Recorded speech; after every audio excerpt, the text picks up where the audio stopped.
So this is what my husband does in the morning with his birds. It's a ritual every morning.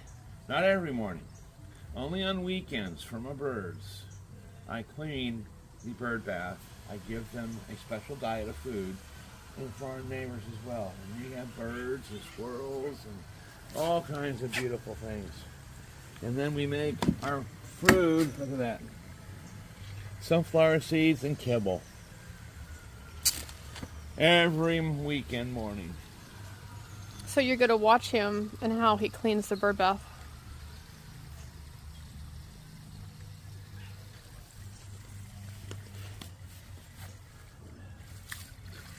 Because good birds can be stinky characters.